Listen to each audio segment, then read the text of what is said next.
Bonjour à tous, infiniment heureux de vous retrouver pour partager avec vous le Chitatu du jour. Aujourd'hui nous sommes le Yom Shini, le deuxième jour de la semaine, Parashat Ki Tisa.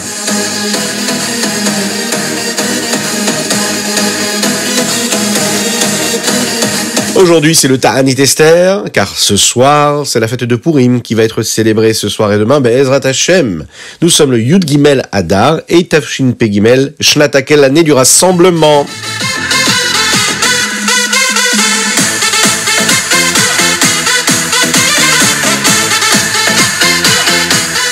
Et nous voilà donc avec le Chumash du jour. Akadosh Baruch Hu a enseigné la Torah à Moshe Rabbeinu. Il lui a enseigné toutes les mitzvot, toutes les halachot, toutes les lois qui apparaissent déjà dans la parashat Mishpatim. Akadosh Baruch Hu lui a donné les 2 louchot. Les louchot étaient carrés. Il y avait 5 des Aseret Adiberot, des 10 paroles qui étaient gravées du côté droit et 5 du côté gauche des louchot. Les lettres, elles apparaissaient des 2 côtés en suspens de manière miraculeuse. C'est-à-dire qu'on avait l'impression qu'elles étaient gravées dans l'air. Elles tenaient comme ça, sans être tenues par quelque chose, par un morceau de pierre ou autre chose. Et jamais elles ne tombaient. Même l'intérieur des lettres comme le mem ou le samer, lui aussi tenait en suspens dans l'air. C'était un miracle. Au même moment, les béné Israël vont faire une terrible erreur en bas de la montagne. Ils se trompent. Ils ont décidé de compter les jours où Moshe était sur le Har Sinaï, et ils voulaient compter donc 40 jours et 40 nuits. L'erreur qu'ils vont faire, c'est de compter cela comme nous comptons les jours qui correspondent au 8e jour pendant lequel nous allons faire la Brit Mila d'un enfant qui vient de naître. Les 40 jours ont commencé lorsque Moshe Rabbeinu est monté au Har Sinaï. Mais Moshe Rabbeinu pensait vraiment à 40 jours pleins. C'est la raison pour laquelle, quand ils ont arrêté de compter, ils ont considéré que le jour où Moshe Rabbeinu avait commencé à monter cette montagne-là, eh bien cela faisait partie du compte des 40 jours. Et c'est la raison pour laquelle ici ils vont se tromper. Parce que Moshe Rabbeinu allait descendre une journée après. Le Satan, lui, va contraindre les béné Israël et les entraîner dans cette erreur-là et leur montrer que certainement Moshe Rabbeinu était niftar et qu'il n'allait plus jamais redescendre. Il a poussé les béné Israël à se rebeller, se révolter, à perdre la émouna, la foi et la confiance en Dieu et la confiance en Moshe Rabbeinu. Ils se sont dit, peut-être que Moshe Rabbeinu en fait n'a pas réussi à parler avec Dieu et que Dieu a décidé de ne pas lui parler. Ils se sont dit que peut-être que Aaron, lui, aurait plus de facilité à parler avec Dieu. Par exemple, qu'il puisse parler à travers cet objet qui allait être fait d'or, comme Akadosh Baruch Hu l'avait demandé pour le Mishkan, par exemple, de construire tous ces magnifiques objets en or. Et ils se sont dit, on va faire la même chose, et de cette façon-là, Akadosh Baruch Hu pourra parler à Aaron. Aaron, lui, ne pensait pas du tout que c'était une bonne idée. Et il voulait gagner un peu de temps. Il a donc demandé à ce que toutes les femmes et les enfants apportent leurs petits anneaux d'or afin qu'ils puissent constituer cet objet qu'ils voulaient constituer en or et créer et façonner. Il savait que les femmes et les enfants n'allaient pas vouloir donner leurs bijoux et de cette façon-là, il allait gagner du temps un petit peu, repousser ce moment-là où il voulait créer ce veau d'or. Mais à la place de cela, les hommes sont partis eux-mêmes chercher ces bijoux-là et ils les ont amenés à Aaron. Ils ont fait ça avec empressement, malheureusement. Aaron a pris tout cet or qui lui avait été apporté et l'a jeté dans le feu. Mais là, ces hommes-là, qui étaient pleins de force, d'impureté, qui avaient vraiment quelque chose en eux qui était négatif, ils ont réussi à créer un veau qui lui était fait d'or dans ce feu-là. Qui est-ce qui a fait cela ? Le Erev Rav. Toutes ces personnes qui venaient d'Égypte et qui s'étaient mélangées aux béné Israël qui étaient sortis d'Égypte. Et eux, ils vont commencer à dire, voilà, c'est ça le Dieu qui nous a fait sortir d'Égypte. Alors que les béné Israël, eux, pensaient complètement à autre chose, avaient la foi en Dieu. Eux, ils vont dire, non, c'est ce veau d'or qui nous a fait sortir d'Égypte. Ce Erev Rav vont même décider de commencer à faire Avodah Zara. Et malheureusement, une partie des béné Israël ont été pris avec eux dans cet engouement-là. Aaron était à côté et ne supportait pas ce qu'il voyait. Il va essayer de les empêcher. Mais eux, ils vont déjà tuer le fils de Myriam qui s'appelait Hur. Et parce que eux, ils ont reçu et n'ont pas du tout accepté ce que Hur leur avait dit. Il leur avait dit, c'est à source ce que vous êtes en train de faire. Ils ont décidé de le tuer. Aaron essaye de trouver encore une solution pour les arrêter. Il se dit, je vais essayer encore une fois de les faire attendre. Il leur dit, allez, on va essayer de construire un misbéach. Aaron lui-même va construire un misbéach. Et de cette façon-là, on va encore gagner du temps, afin que Moshe Rabbeinu ait le temps de descendre du Har Sinaï, afin qu'il ne l'utilise.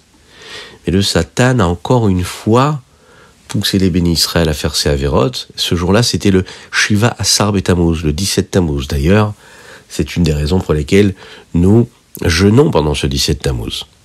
Ils vont très tôt le matin se lever et amener des sacrifices sur ce misbéach en l'honneur du Hegel, du veau d'or. Ils vont faire énormément de avérots, énormément de péchés.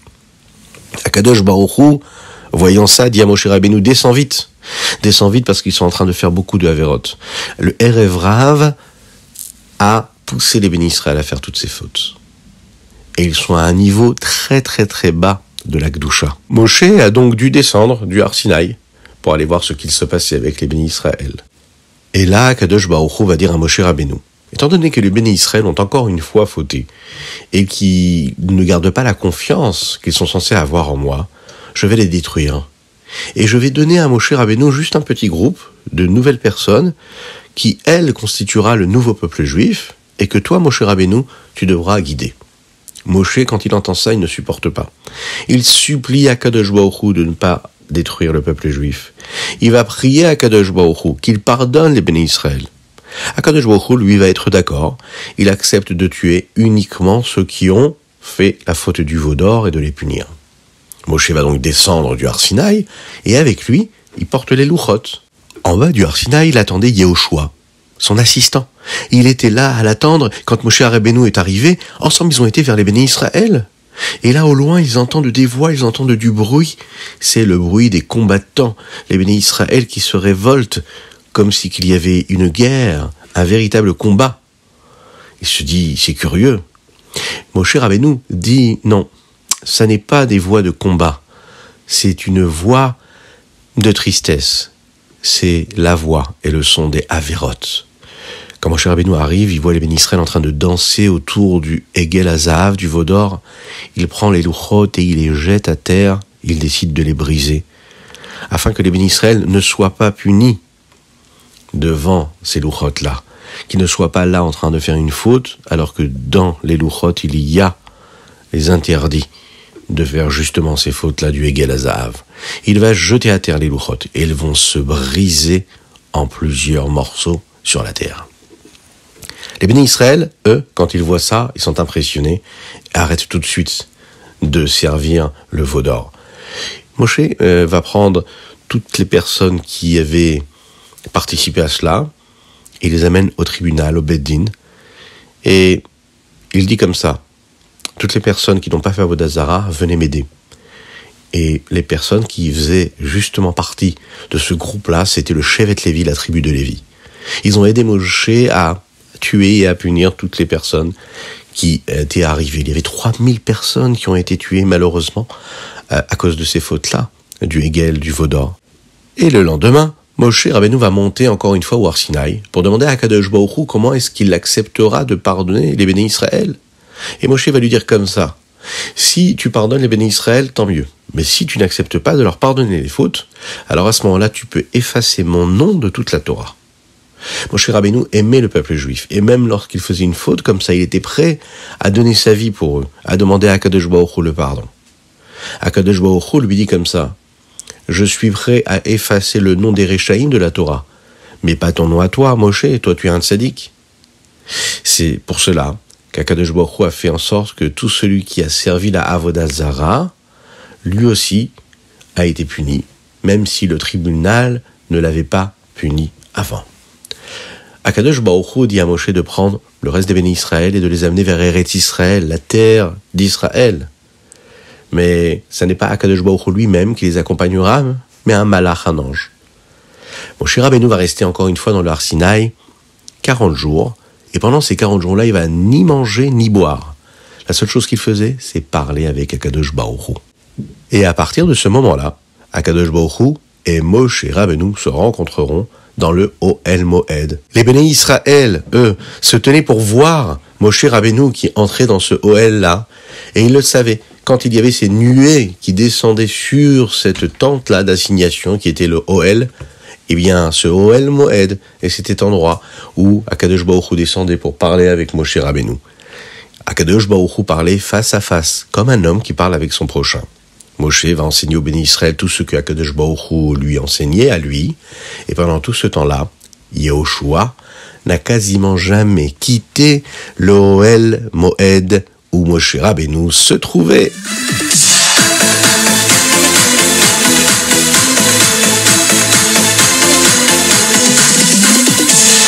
Et nous passons tout de suite au Teilim du jour. Aujourd'hui, nous sommes le 13 du mois de Hadar et nous lisons les chapitres du Samertet au Aïn Aleph. Dans les Teilim du jour, il y a un verset qui dit comme ça: Ima lefi teilatecha, que notre bouche est remplie de shvachim, de louanges pour Akadosh Baruch Hu. La Gemara nous explique à ce sujet qu'on apprend de là que quand on fait une bracha, il faut bien faire attention de bien prononcer tous les mots en ayant la bouche pleine de quoi? Des mots qu'on est en train de prononcer.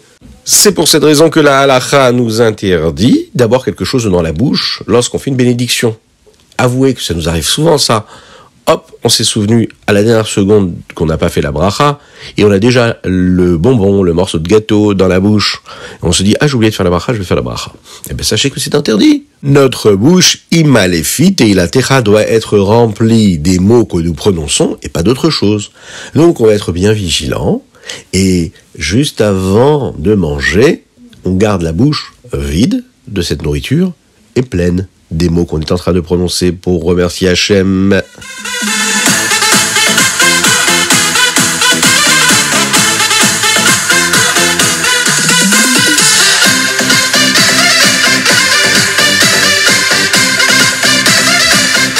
Et nous passons tout de suite au Tanya du jour. Aujourd'hui, nous sommes dans le Pérec, dans le chapitre Lamed Gimel, Yud Gimel Adar. Il faut savoir que cette année, c'est une année qui est une Shana Pshuta. Et dans ce Tanya, le Rabbi Shimon Zalman de Liadi nous parle d'un des versets que nous prononçons quasiment tous les jours. On essaye en tout cas d'y penser. Vous savez, le dernier des versets qui fait partie des 12 psukim que le Rabbi de Lubavitch nous a enseigné. Et il est ainsi connu comme étant Ismach Israël Bosav. Perouche, chez Kol Misheu Mizera Israël, Yesh lo lismoach, Besimchat Hashem, Asher Sas Vesameach Betirato et Tartonim. C'est un verset qui est magnifique. Il faut le prendre et le comprendre et l'apprendre et l'enseigner et vivre avec tous les jours de notre vie. Il dit quoi? Il dit qu'un juif, il doit se réjouir d'avoir été créé par Dieu. Il doit se réjouir d'avoir la possibilité d'accomplir la volonté d'Hachem, de faire partie de la descendance du peuple juif. Il doit se réjouir de la joie qu'Akadosh Baruch Hu, que Dieu lui aussi a. Parce que Dieu s'est réjoui de savoir qu'il y a des enfants ici-bas sur terre qui accomplissent sa volonté et qui constituent cette demeure pour qu'ils puissent habiter, vivre ici-bas dans ce monde-là matériel et physique. Comment est-ce qu'on peut réussir à éprouver cette joie? Le Rabbi Shimon Zalman nous dit ici que quand on pense à Einon Milvado, au fait qu'Akadosh Baruch Hu est unique et qu'il n'y a que lui, qu'il n'y a rien d'autre que lui, même si on a l'impression de voir tout un monde qui nous entoure, Akadosh Baruch Hu est là, avec nous, en tout le temps, partout, à chaque instant. Eh bien, quand on réfléchit quelques secondes à cela, eh bien, notre Neshama se réjouit d'une joie extraordinairement belle et grande. Un juif doit avoir une véritable joie de servir Akadosh Baruch Hu. Et la joie est double. Premièrement, parce qu'on a cette joie-là de pouvoir servir Dieu, mais aussi être joyeux de la joie qu'Akadosh Baruch Hu a de nous voir servir Akadosh Baruch Hu. On se réjouit pour nous, et on se réjouit parce qu'on sait que Dieu est heureux de tout ce que nous faisons. Donc on doit toujours penser à cela. Premièrement, je suis joyeux de pouvoir servir Dieu. Deuxièmement, je dois savoir qu'au même moment où moi je me réjouis, Akadosh Baruch Hu se réjouit parce que moi je suis en train d'accomplir sa volonté. Soyons joyeux et avec une joie phénoménale extraordinairement belle aujourd'hui, puisque nous célébrons, Bezrat Hashem ce soir, la fête de Purim.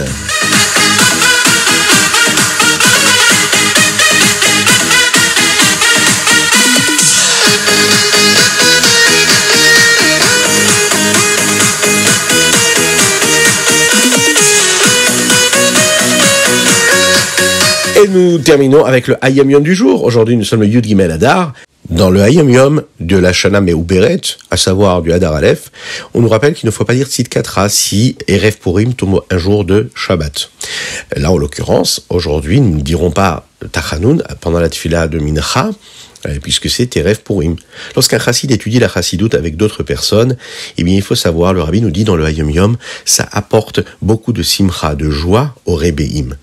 Et écoutez bien ça. Le chassid qui étudie la chassidoute avec d'autres personnes, ainsi que toute sa famille, reçoivent beaucoup de brachot. Dans la parashat Zachor que nous avons lue, dans le Hayom Yom qui correspond au Hadar Bet, il est dit comme ceci. Dans la parashat Zachor que nous avons lue, le dernier Shabbat, il est dit qu'Amalek a combattu les Béné Israël, le peuple juif, lorsqu'ils étaient à Rephidim. Le mot Rephidim est constitué de deux mots, Rafu Yidéhem, qui veut dire que les mains des Béné Israël se sont affaiblies du manque d'étude de la Torah. Lorsqu'un juif oublie la valeur de la Torah, lorsqu'un juif oublie qu'il doit vivre selon ce que la Torah lui demande de vivre, eh bien Amalek va tout faire pour le refroidir et justement qu'il perde l'engouement et l'envie de suivre ce que la Torah lui demande de faire. Donc il ne faut pas s'étonner si un jour on n'a pas envie de faire la Torah, les mitzvot, la tfila. C'est juste Amalek qui est venu nous refroidir. Alors comment on fait pour faire en sorte qu'Amalek n'ait pas d'impact et d'influence sur nos décisions et sur notre vie? Eh bien, on fait ce que Moshe a dit à Yehoshua de faire. Il lui a dit « Bchar lanu hanashim » « Choisis des hommes. Choisis des hommes pour combattre Amalek à Rephidim. » Ces hommes-là doivent être attachés à Moshe Rabbeinu. Ils vont devenir des Anshe Moshe.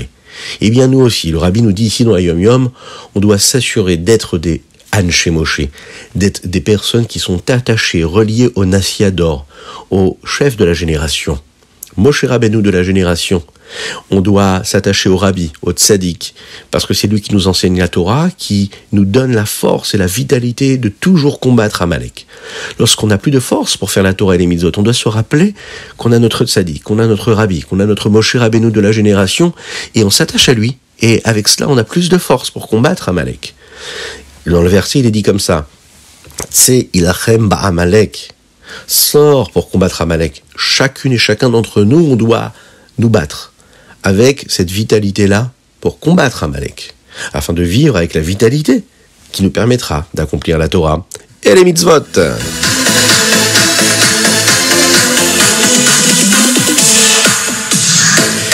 Et voilà, c'était le Chitatu du jour et une spéciale dédicace pour la Refoua Shelema de Avraham Nissim Ben Sultana, qu'Hachem lui envoie une guérison totale et complète.